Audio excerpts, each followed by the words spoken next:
Saludos, muy buenas tardes, sean todos bienvenidos y bienvenidas, como no, un programa más de Más que Política. Acercarle a ustedes la actualidad y la información que ustedes más demandan es nuestro objetivo. Hoy vamos a comenzar hablando del municipio de Santa Lucía. Para ello nos acompañan los platós de Canal 4 TV, el concejal del Grupo de Gobierno de Nueva Canarias, don Antonio López Lorenzo, concejal de entidad, concejal de artesanía, museo, escuela, producciones artísticas, canarias y folclore, también patrimonio histórico, festejo y por supuesto también en participación ciudadana.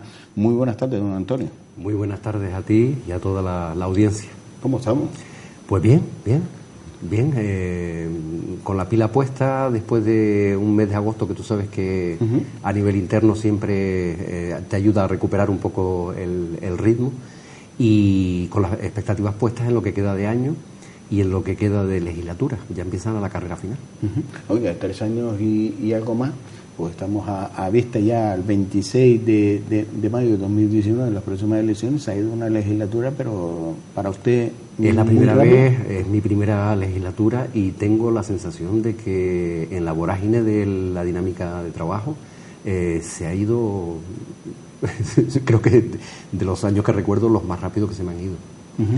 Y como te decía, un poco intentando cerrar todo aquello que llevábamos, que afortunadamente hay casi un 90% de lo que traíamos por escrito negro sobre blanco, ya terminado, y estamos en ese 10% que esperamos culminar. ¿Es usted una persona muy exigente con esos pactos, con esos compromisos a la hora de poder llevarlo adelante, ejercerlo y cumplir con él?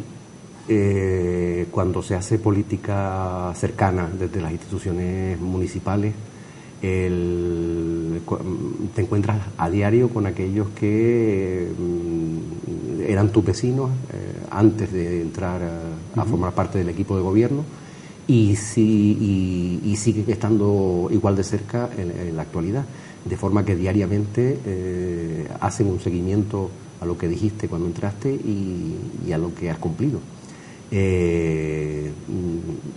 A mí me gratifica porque te ayuda a mantener siempre ese ritmo constante, esa preocupación porque des la talla, porque estés cumpliendo aquello que se te encomendó. Decía usted, hombre, es que en esta primera legislatura, pero a la hora de poder contar con usted, con la presencia en los platós de Canal 4, pues con los compromisos, y encima usted decía también, oye, es que en el mes de agosto, hombre, se baja un poco. ¿Realmente usted ha trabajado con todos los compromisos, todas las inclusividades que tiene? Te permite por lo menos dedicarle tiempo a aquello que se te va quedando en el cajón por falta de tiempo. De alguna manera esa dinámica de lo más urgente, lo más inmediato, tú ten en cuenta que además son concejalías que tienen muchas programaciones en la calle, muchas reuniones con diferentes grupos, hay una dinámica constante de trabajo, y evidentemente el mes de agosto te permite por lo menos dedicarle tiempo a esas cosas que se te van quedando atrás, y también importante, de alguna manera también dedicar un poquito más de tiempo, de profundidad a algunas cosas que lo necesitan. Uno de los retos que usted se ha marcado siempre es la defensa de los nuestros, de nuestra arraigo, nuestra entidad, nuestra cultura, nuestra artesanía. El decir, oye, vamos a estudiar y a conocer primero lo nuestro para saber, y sobre todo el tener conocimiento, que es importante, y para darle el valor y proteger también, por supuesto, aquellos que tenemos, que desconocemos mucha gente, y sobre todo la juventud, que es nuestro patrimonio. Hay una doble responsabilidad, en este caso porque además esta es la primera legislatura de la creación de la Concejalía de Identidad en el municipio de Santa Lucía. Es la única de la isla, y me temo que la única del archipiélago. Creo que hay un municipio de Tenerife que la tiene por apellido, es decir, hay una concejalía que la tiene como segundo nombre, pero no tiene una concejalía específica con esa denominación de identidad. Para describirles a los que nos están viendo, la Concejalía de Identidad engloba un poco lo que rápidamente enumeraste antes. La red de museos, que en el caso del municipio de Santa Lucía son 5 unidades. Por otro lado, todo lo que tiene que ver con folclore, con artesanía, con la escuela de juegos y deportes autóctonos, que estaba dentro de los objetivos que se crearan, y eso es una de las cuestiones que sí hemos logrado y ya está funcionando a pleno rendimiento. La lucha canaria, todo aquello que tiene que ver con lo nuestro, incluso aquello que tiene que ver con la creación relacionada con lo nuestro. Ha sido una experiencia muy bonita, nos ha permitido, sobre todo hemos creado una dinámica constante de intentar hacer visibles herramientas para el conocimiento de lo nuestro, como tú bien decías. Era importante que la concejalía arrancara con fuerza. Era importante también, evidentemente, cumplir con los objetivos, porque, como bien decías, y ahí tengo que decir que es un apartado que me apasiona, lo que tiene que ver con nuestra cultura, con nuestra esencia. Anteriormente, antes de entrar en política, era narrador de cuentos. Tuve oportunidad de estar desplegando nuestros cuentos tradicionales, nuestra forma de ser a través de las historias, bien con cuentos populares, bien con cuentos literarios, en la península, en los festivales más importantes que había en la península, e incluso en Latinoamérica. Y cuando viajas fuera con tu cultura y recibes el aplauso por parte de la gente, si antes la querías, terminas enamorándote de ella. Te das cuenta del valor intrínseco que supone la vestimenta que nos da por fuera, lo que nos distingue con respecto a los demás. Soy además un defensor de la variedad, de la riqueza cultural. No me gusta la normalización, no me gusta la globalización cultural. Creo que estos elementos culturales que nos definen, que nos distinguen como pueblo, debemos fortalecerlos, defenderlos de agresiones externas que en ocasiones, no quiero decir que sean malintencionadas, pero evidentemente cuando te llegan otras culturas con medios de comunicación potentes, terminan afectando a nuestra forma de ser, de hablar, terminan normalizándonos de alguna manera y pareciéndonos todos un poco, más de lo que deberíamos. Pues en esa tarea de intentar distinguir lo nuestro sin acabar en el folclorismo, sino dándole valor, importancia y actualidad a aquello que debe tenerlo, que es nuestra forma de ser. Y, por supuesto, conocimiento de lo que somos y de lo que portamos, de nuestra herencia. Yo creo que eso es básico como punto de partida para poder construir todo lo demás. Entonces, todo lo que tiene que ver con proyectos de divulgación, de trabajo, de intentar tener las herramientas suficientes como para que la gente pueda acercarse y conocer la historia de su lugar, de su propio barrio, de su propio municipio, de la propia isla, desde la antigüedad hasta la década pasada. Y sobre todo el trabajo con los más pequeños, porque además la inversión en formación, si la haces con las edades tempranas, es todavía más rentable. Efectivamente. Decía usted, ¿era narrador? Sí. ¿Era o es todavía narrador? ¿Añora? Lo he hecho mucho de menos. Tengo que decir, por desgracia, que no tengo tiempo material para dedicarle a uno de los vicios, de los hábitos, de las cosas que más me atraen. ¿Por qué dice? Son dos los que tengo. Una es la de contar cuentos y una más importante, la de escucharlos. Me falta tiempo material. Tenía como hábito escuchar a gente mayor, quedar con gente que alguien me ponía en la pista. Mira, fulanito tiene una historia, tiene una anécdota, tiene una vivencia. Y allá estaba yo quedando con la persona para escucharla. Por lo cual te podemos decir que era un historiador. No me gustaría. ¿En la figura? Hombre, una persona que desde que alguien le dice, mira, Pepito debería, y alguien se preocupa en ponerse en contacto con Pepito para que le cuente ese cuento, que es, para mí es un historiador, porque está intentando que no se pierda esas historias, esos cuentos. Hay una parte que tiene que ver con el rescate del legado cultural y en este caso además uno muy sensible, que es la tradición oral.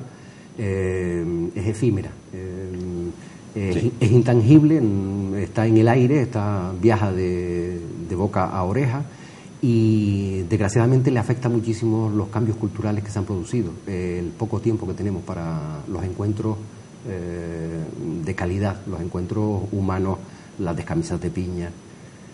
Yo, perdonen si les resulta extraño, pero tengo la sensación de que el único reducto que nos queda como lugar de encuentro, donde veo que la comunicación se ejerce como se hacía antiguamente, es el espacio de los velatorios. Cada día son menos las personas. Y hasta los velatorios se están viendo modificados en cuanto a horarios y en cuanto a la calidad de escucha, sí. Por la calidad de los espacios y por los tiempos también. Son como un lugar donde todavía uno va y escucha el cuchicheo de la gente conversando, de la gente que hace tiempo que no se encuentra, y hay como un tiempo sin que nada interrumpa, porque desgraciadamente las celebraciones familiares se intoxican mucho con música, con salones que tienen demasiado eco, que quizás no funcionen adecuadamente para el encuentro. Sí, pero yo creo que nos estamos desviando. No, porque creo que estamos centrándonos en algo muy interesante e importante, que es nuestra cultura, y cómo fomentarla, y cómo darla a conocer. Y para mí es más importante esa labor que podemos decir, y no es por despreciar otra labor de la política, sino podemos hablar de una consejería de identidad, que como usted acaba de decir, y la podemos valorar, se extraña a muchas personas, y que es identidad, y usted ya lo ha expresado, pero seguro que muchas personas estarán avalando y decir, oye, tendría que haber esas consejerías en los 21 municipios de esta isla de Gran Canaria y en los 8 islas que compone este archipiélago, porque tendríamos que decir espero que no se puede perder esa esencia, don Antonio, no se puede perder esa esencia. Tenemos que para poder, porque nos llenamos la boca que tenemos que defender a Canarias, ya en Madrid, que la voz de Canarias, pero la voz de Canarias se pierde porque no la tenemos, no tenemos nuestra identidad, no la perdemos constantemente, esa esencia de decir, voy a ir a hablar con Pedrito porque me han dicho que él sabe un cuento, pero es que eso enriquece nuestra cultura, y de poderla trasladar podría decir que es nuestro legado que le podemos dejar a las nuevas generaciones, que tiene que apreciar, hay que enseñar a apreciar ese legado. Sí, en el caso del municipio de Santa Lucía entendíamos que era una necesidad por varios motivos. En primer lugar, porque las características del núcleo poblacional más importante, sí, que es vecindario, se ha consolidado, ha crecido en las últimas décadas a base de la llegada de migraciones tanto internas como externas. En un primer momento fue el cultivo del tomate y fue mucha migración interna. Desde cualquier lado de la isla o del archipiélago llegaron familias completas a cultivar el tomate durante el tiempo de la zafra. Allá por los años finales de los 70, comienzos de los 80, muchas de esas familias se radican definitivamente en vecindario y construyen a través de la autoconstrucción su vivienda, y es así como va creciendo ese núcleo poblacional tan importante que lo convierte ahora en la tercera ciudad de la isla, en cuanto a número de habitantes. Las personas estas recién llegadas, si se encuentran con un municipio que le oferta unas herramientas para el conocimiento del lugar, de la historia del lugar, el terreno que pisa, la cultura en la que le toca convivir, acelera los procesos de integración. Entonces, una concejalía necesaria en ese sentido. Pero es que además, todo lo que tiene que ver con nuestra herencia, con nuestra cultura, es susceptible de ponerse en pie como negocio. Es decir, la cultura sabemos perfectamente que podemos convertirla en un valor patrimonial que nos puede generar riqueza. En cuanto a atractivo para los visitantes, que lo que buscan es precisamente que haya identidad y que por tanto busca esos rasgos distintivos y característicos de nuestra zona, y por otro lado, evidentemente, el respeto, si invertimos en el conocimiento de lo nuestro y de nuestro patrimonio, se consigue también reducir, por ejemplo, las agresiones a elementos patrimoniales, a más conocimiento, mayor respeto. Somos más partidarios de la valla, menos partidarios de la valla protectora y de recluir nuestros bienes patrimoniales en un reducto escondido. Estamos en contra de esa fórmula. Creemos más en divulgarlo, crear el verdadero valor en los habitantes, de forma que sean ellos los que lo respeten y no haga falta la vigilancia. Hacía mención usted de 5 museos. Sí, la red de museos del municipio de Santa Lucía está compuesto por 5 unidades. Uno es el Centro de Interpretación de las Salinas de Tenerife, que tiene aparte de lo que es la estructura de elaboración de sal, que se ha recuperado completamente. Se han terminado los trabajos precisamente en esta legislatura de la puesta en funcionamiento de todos los tajos. En la actualidad están todos funcionando. Ha habido un trabajo de recuperación y una inversión económica importantísima, y hemos logrado además que en este proceso se haya incorporado una empresa privada que se presentó cuando se licitó esta posibilidad hacia el exterior.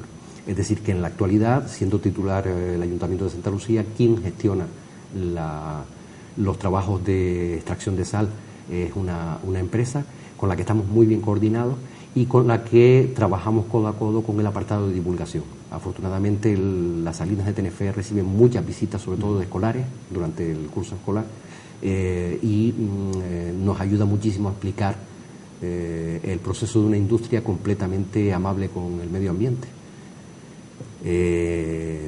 Casi como una metáfora en el tiempo. Si en la actualidad el municipio de Santa Lucía se distingue por no haberse puesto en contra del viento tratando de defenderse de él, sino convertirlo en un valor a través del campeonato de windsurf, a través de las energías renovables.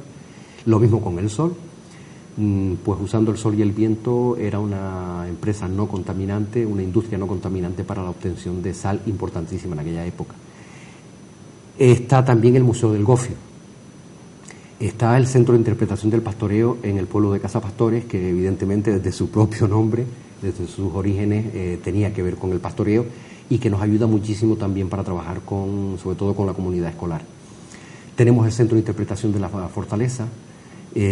También, al igual que las Salinas, en este caso tenemos la intervención de una empresa intermedia que es Tibicena Arqueología, son especialistas en la materia, y desde que se abrió el centro de interpretación en el previo fueron ellos los que diseñaron el proyecto, son ellos los que están continuando la labor y son ellos los que no paran de darnos sorpresas con lo que está ocurriendo en el yacimiento arqueológico, porque si bien consideramos que era importante tener el centro de interpretación, que está justo al lado, antes de entrar a la fortaleza,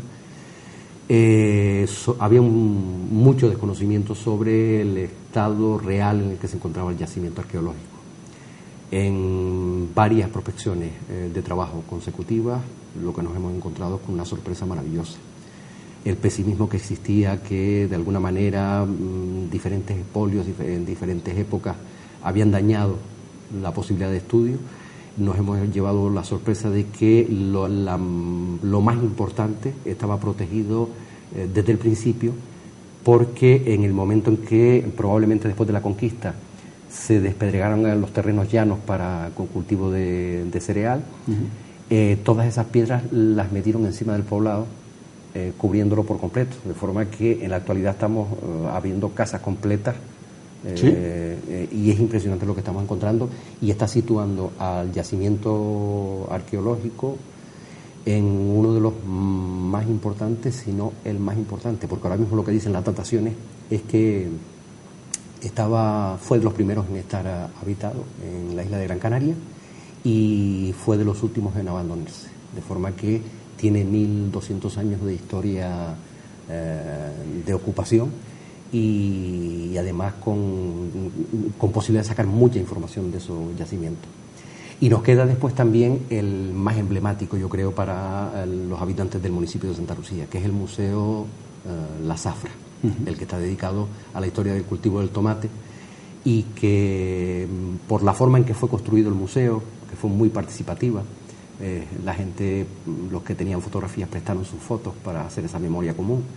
empresarios del sector que tenían naves abandonadas donaron sus herramientas, la maquinaria que quedaba, la documentación, y se hizo un muy buen trabajo por parte de Pedro Grimón, que fue el que encabezó un poco el equipo de esta idea, y nació un museo que ya tocaba la emoción de los habitantes, porque de alguna manera habla de la historia de los habitantes que todavía están vivos.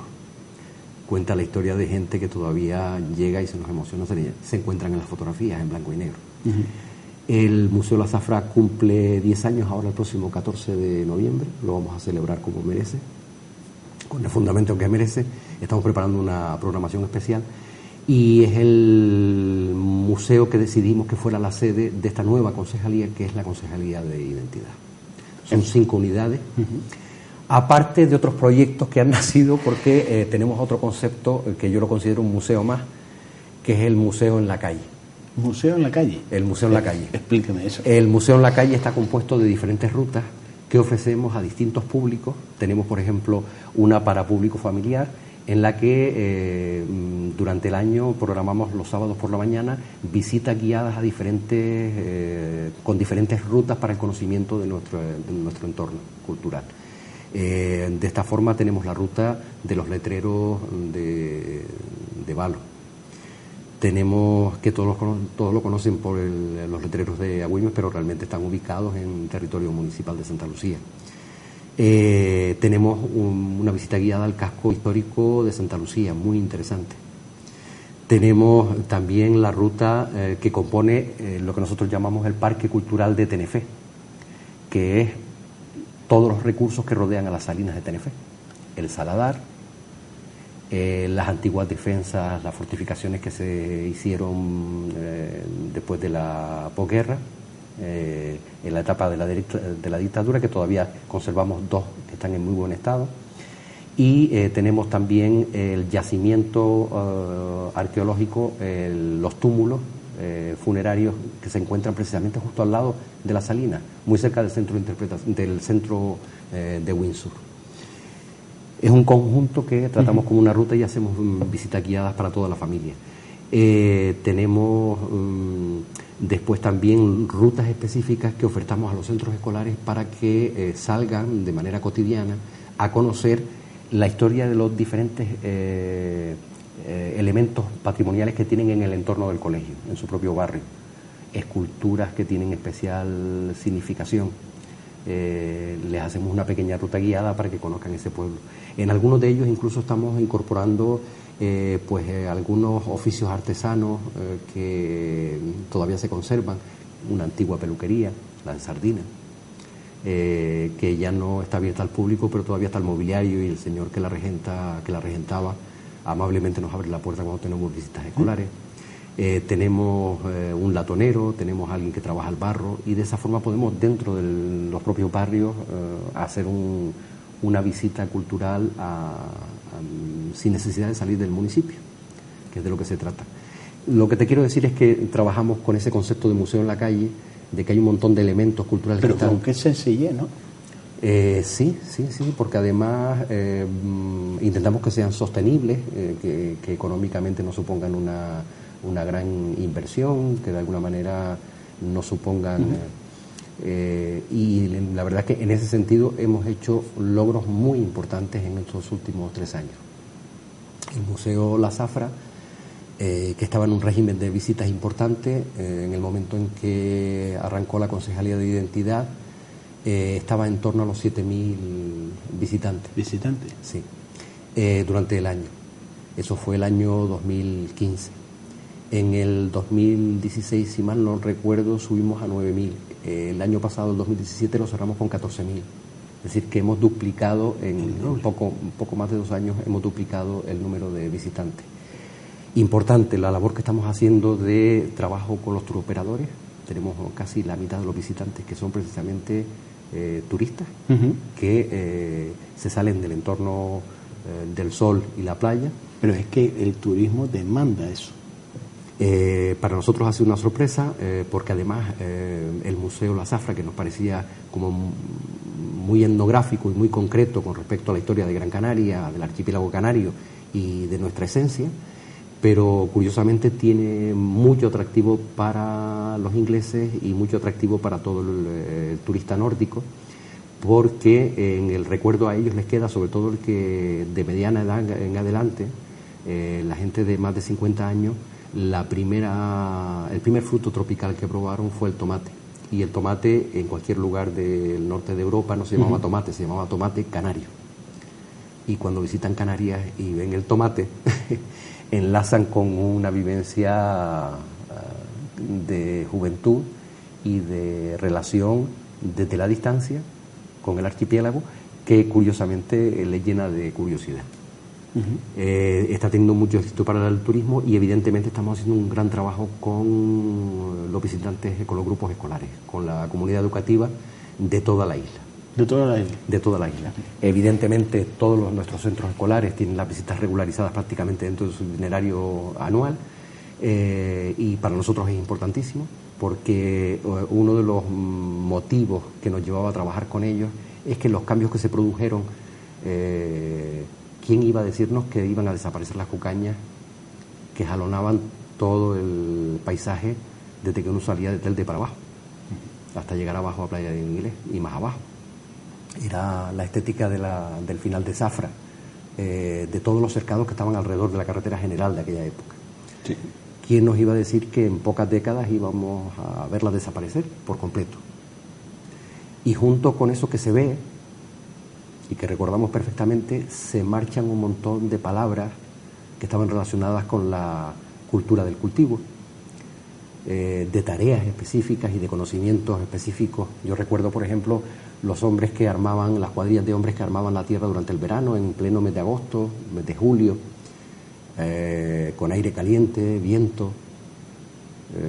Era difícil distinguirlos a la distancia con la nube de polvo que levantaban con el sacho, y la cuadrilla iba comandada por un oficial sin conocimientos de letras, que era el alistador, casi un topógrafo, que se quedaba mirando el llano y trazaba una línea imaginaria contra la pendiente, porque el agua por las acequias tenía que transcurrir, por las madres tenía que transcurrir siempre pendiente abajo, pero siempre con una pendiente no muy pronunciada que no hiciera que el agua corriera y arrastrara la tierra.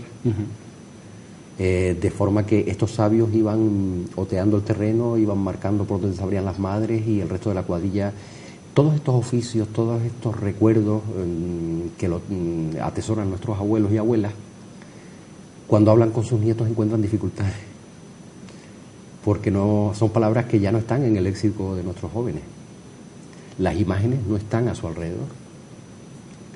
Quedan algunos restos de arañazos en el suelo, pero no queda nada más. Y de alguna manera, para encontrarse y para entender qué fue lo que nos ocurrió en tan pocos años, 40, 50 años, cómo cambió tan rápidamente todo este asunto, era necesario que lo interpretáramos a través de el conocimiento del pasado, que analizáramos. Y el pasado, que volvemos a él. Porque si estamos viendo, fíjese usted por dónde ya estamos reconduciendo, y sobre todo con un elemento que es el plástico, pues estamos volviendo al pasado. Volvemos a la talega, volvemos al papel, al cartucho, y quiera o no quiera, hemos avanzado, sí, con las tecnologías en otros, pero en otros temas, el legado del pasado y de nuestros antepasados, algo de sabiduría tenía. Sí. Y nadie le puede dar clases de ética a nuestros antepasados. Yo quisiera cuidaba nuestro medio ambiente. Yo quisiera ser optimista. Yo quisiera ser optimista y decir que de alguna manera se podía recuperar. Desgraciadamente hay una parte importante que hemos perdido para siempre. Te pongo un ejemplo. Realmente los orígenes de mi familia, que fueron también aparceros, plantaron tomateros. Mi padre emigró desde el pueblo de Cazadores. Soy de los López de Cazadores. Emigraron al cultivo del tomate siendo él un muchacho. Fue realmente mi abuelo el que vino como titular a trabajar de aparcero, y con él toda la familia.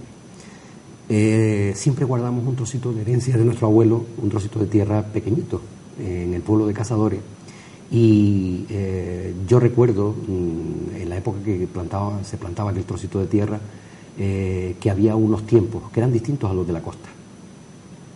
Habían plantas, nombres de pájaros, que eran distintos a los que teníamos en la costa. Había un momento, había todo un conocimiento de la climatología, solamente de mirar al horizonte. Había todo un proceso cultural relacionado con un montón de generaciones tras generaciones que, sin moverse de un sitio, intentaban sacar la comida, el sustento diario de esa tierra. Y lo sacaban. A duras penas, pero lo sacaban. Ese proceso cultural, desgraciadamente, yo soy el más viejo de los hermanos. Tengo un hermano más pequeño que no vivió todo este proceso y, sin embargo, está enamorado de aquello de arriba. Ha tenido que tropezarse con la equivocación constantemente cada vez que planta, porque no heredó el conocimiento de la tierra. Es como quien hereda una nevera o un artilugio tecnológico, pero no recibe el libro de instrucciones. De alguna manera, en el tránsito seguimos teniendo la tierra, tenemos todas las herramientas que nos legaron. Hay un montón de instalaciones relacionadas con el agua, minas, artefactos que nos enseñaron cómo utilizar, pero por desgracia el libro de instrucciones se marchó con los que fallecieron, en muchos de los casos. Con lo que hay una parte importante que yo creo que no es recuperable. Pero el trabajo con la parte más rural, el entorno de los bancales, la estética, el ganarle a la ladera metros de tierra para el cultivo, haciendo paredes increíbles, que todavía hoy sustentan, con el paso del tiempo se mantienen en pie. Sí, sí. Y que son agradables a la vista, es decir, que son medioambientalmente amables.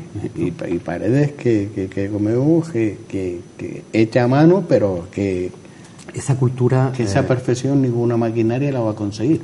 Además tenía una importancia tremenda. La construcción de las paredes de piedra permitían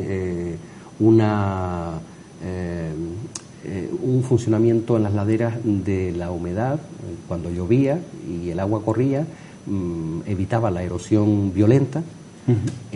Y en cuanto el trozo de tierra ganado se anegaba, a través de las paredes de piedra se filtraba el agua a la siguiente, con lo que provocaban una humedad adecuada a la tierra, sin que hubieran grandes arrastres en la tierra, como te decía, ni hubieran deslizamientos de tierra. Hay todo un proceso cultural que sabemos que permitía ese tipo de cultura. Tenemos tierras mucho más degradadas en la zona del litoral, debido al uso de agua demasiado salobre. Y, en definitiva, creo que la agricultura tiene futuro en la isla de Gran Canaria. Creo que es uno de los pilares fundamentales del sector primario cuando hablamos de sostenibilidad y autoabastecimiento. El porcentaje es ridículo en el que estamos en la actualidad. Corremos riesgos, muchos riesgos innecesarios. Somos capaces de ser más independientes del exterior. Pero no creo que sea la salida el sector agrícola industrial, el de la exportación, el del monocultivo, que es el que ha predominado y es el que ha provocado estos vaivenes violentos de crisis, de movimientos de personas, de desarraigos, en definitiva. Yo creo que el futuro puede estar más en una agricultura de autoabastecimiento para nuestro mercado, más que pensar en el mercado exterior. Con productos de origen, con productos de calidad. En todo caso, exportación no de cantidad, sino de calidad. Ahí donde las Islas Canarias y Gran Canaria, en este caso, se puede identificar. Hemos heredado muchísimos elementos y es cierto que hemos dado pasos equivocados y hemos tenido que rectificar. Yo creo que todas las sociedades, todos los pueblos, todas las culturas avanzan de esa manera.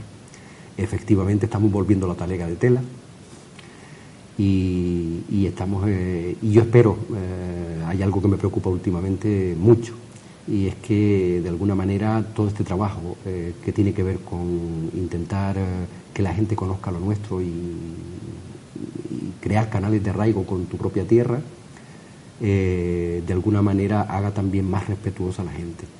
Sí. Me asusta la vorágine de destrucción muy cercana. No hablo ya de los cercados que podrían tener un mínimo de estética y que no lo tienen porque están llenos de restos que hemos dejado de antiguos usos del terreno, de acúmulo de basura, teniendo las herramientas, teniendo las opciones de recogida de basura y de escombros. Es que cuando mejores servicios tenemos los ciudadanos, menos los utilizamos. Esa parte de la cultura que nos toca, nos compete como ciudadanos. Ahí creo que no se puede mirar para la institución está poniendo los medios, en algunos momentos si hay que mejorarlos se mejoran, pero evidentemente por lo que uno ve diariamente alrededor de los lugares de recogida de basura, me temo que quienes estamos incumpliendo, quienes no nos estamos tomando en serio, aún siendo nosotros una población que los números en el municipio de Santa Lucía cantan, que el tema de la recuperación, el tema de tirar cada cosa en su sitio, los porcentajes, lo que tiene que ver con el reciclaje, los porcentajes son buenísimos. Es que la Mancomunidad del Sureste ha sido pionera.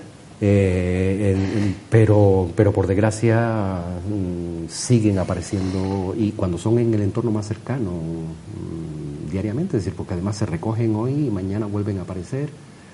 La verdad es que no es preocupante, y creo que aquí tenemos que hacer autocrítica y mirarnos hacia adentro y decir, bueno, no te digo ya qué isla, qué calle es la que quiero, cuál es el lugar donde yo quiero habitar, porque si ese entorno desordenado. Es que cuando hablamos de esto, lo primero que me viene a la memoria, fíjese usted por dónde, como cuando antes se llevaba con respeto, antes pasaba el camión de la basura y recogía la basura por las calles, y habían 2 operarios que era el que iba recogiendo, y los ciudadanos, los vecinos y vecinas, sabía cuándo tenía que sacar la bolsita y la ponía en la bolsita bien recogida, bien para ese. Había un compromiso de la sociedad, un compromiso del ciudadano, del vecino y de la vecina. No se veía lo que estamos viendo actualmente. Cuando más información tenemos, peor lo hacemos. Ya antes se carecía de esta información, pero el ciudadano tenía ese compromiso de respeto y de seriedad. Y es que la verdad yo no lo entiendo. Y también es cierto, yo recuerdo el tamaño de la bolsita que se entregaba al lado del coche, que en ocasiones no era a lo mejor siquiera diaria, sino que a lo mejor era el segundo día. Y recogía, pero cabía todo en una bolsa. Sí, sí. Esa bolsa hoy la llenamos prácticamente con la preparación del almuerzo de una familia no tan numerosa como las que recordamos. Es decir, la cantidad de basura que generamos, sobre todo la que tiene que ver con residuos plásticos, latas, cristal, no tiene absolutamente nada que ver, porque yo recuerdo de niño todavía el proceso del intercambio de botellas, tanto de la botella de agua, que no era de plástico, como la del botellín de cerveza. Hombre, que antes utilizamos la lechera, no utilizamos el tetrapack. Incluso el retornable del refresco, y se retornaban incluso algunas de bebidas alcohólicas, es decir, que el cristal se retornaba. Cierto que parece que vamos a tener que volver sobre nuestros propios pasos y recuperar buenos hábitos que se tenían antiguamente, que son más respetuosos con el medio ambiente y más sostenibles, ¿no? Como sociedad. Don Antonio, el tema de fiestas. Tenemos a la vuelta de la esquina la fiesta por excelencia del municipio de Santa Lucía, como la fiesta de San Rafael, a la vuelta de la esquina. El municipio de Santa Lucía, cada barrio tiene su momento para las fiestas populares, para sus semanas culturales, y nos quedan por delante, de aquí hasta diciembre, las 2 más emblemáticas, las 2 más importantes. Una es San Rafael, que la tenemos ahora, comienzan el próximo 19 de octubre, y arrancan las fiestas de San Rafael hasta el 28 de octubre. Son las fiestas que, por ser en el núcleo poblacional más grande, de alguna manera son las más participativas, las que más nos proyectan también hacia el exterior. Recibimos muchísima gente de otros municipios que vienen y aprovechan también las circunstancias de la fiesta. También es muy atractiva la zona de la feria de atracciones para los chiquillos, para la familia, porque sigue siendo, afortunadamente, seguimos manteniendo el espacio adecuado para esa gran feria, de forma que se ha quedado como la más importante de la zona del sureste, y nos queda después en el mes de diciembre Santa Lucía.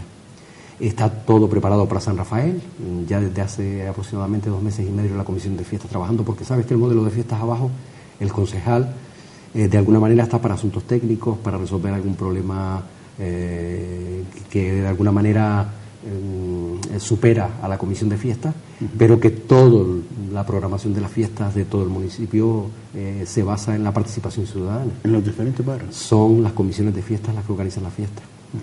La estructura de festejos se compone del concejal, de mi caso, en el apartado representativo, y como te decía, de un poco corregir vicisitudes que puedan tener el origen de la fiesta, y una parte técnica que organiza codo a codo, asiste a las reuniones para aportar todo aquello que podamos desde la parte institucional. Pero las comisiones de fiestas son soberanas y son ellas las que están organizando los programas de la fiesta, afortunadamente. Don Antonio, se nos dio el tiempo volando, como siempre. Pues yo estoy sorprendido, encantado con este formato de entrevista, que más que entrevista tengo la sensación de que he hecho una conversación con un buen escuchador, y te agradezco la invitación para asomarme a través de esta ventana de cristal y acercar un poco la parte política a la ciudadanía. Que se lo agradece yo por compartir ese legado de esa sabiduría. Gracias por estar con nosotros. Muchísimas gracias a ti. Perdón. Cerramos esta entrevista y, por supuesto, compartir con ustedes el legado de un concejal como es don Antonio López en el municipio de Santa Lucía. Nos vamos a publicidad y a la vuelta seguimos con ustedes compartiendo este tiempo de Más que Política.